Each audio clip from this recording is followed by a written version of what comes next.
రాజు చాలా భయస్థుడు. అతడు ఒక దినము మానసిక వైద్యం దగ్గరికి వెళ్ళి తన సమస్యను చెప్పుకున్నాడు.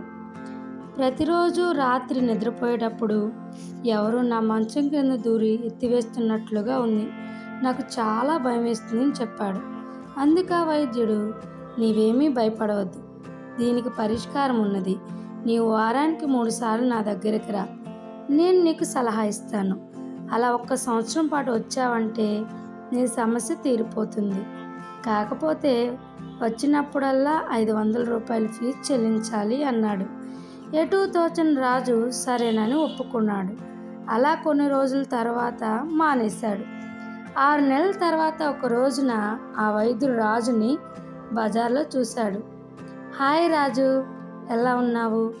నా దగ్గరికి రావడం లేదేంటి అన్నాడు.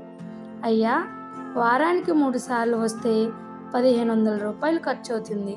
అలా 1 సంవత్సరం పాటు వస్తే చాలా పెద్ద మొత్తం అవుతుంది. నేనంత ఖర్చును భరించలేను. ఈ సమస్యను నా స్నేహితుతో చెప్పుకుంటే అతను ఒక సలహా ఇచ్చాడు. ఇప్పుడు నా వ్యాధి నయమైపోయింది అన్నాడు రాజు. అలాగా, ఏంటి ఆ సలహా అన్నాడు వైద్యుడు. ఏమీ లేదండి, మంచం ఉండబట్టే కదా మంచం కింద ఎవరో దూరినట్టుగా ఉంది. ఆ మంచాన్ని అమ్మేసి నేల మీద పడుకో అన్నాడండి. నేను మంచాన్ని అమ్మేశాను, నేల మీద హాయిగా నిద్రపోతున్నాను. నా భయం పోయిందని బదిలిచ్చాడు రాజు.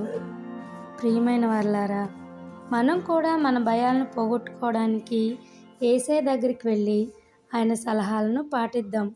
ప్రయాసపడి భారం మోసుకొంచున్న సమస్త జనులారా, నా యొద్దకు రండి, నేను మీకు విశ్రాంతినిత్తును అని చెప్పిన ప్రభు దగ్గరికి వెళ్ళి మన భారాలన్నిటినీ ఆయన మీద వేసి విడుదలను సంపాదించుకుందాము.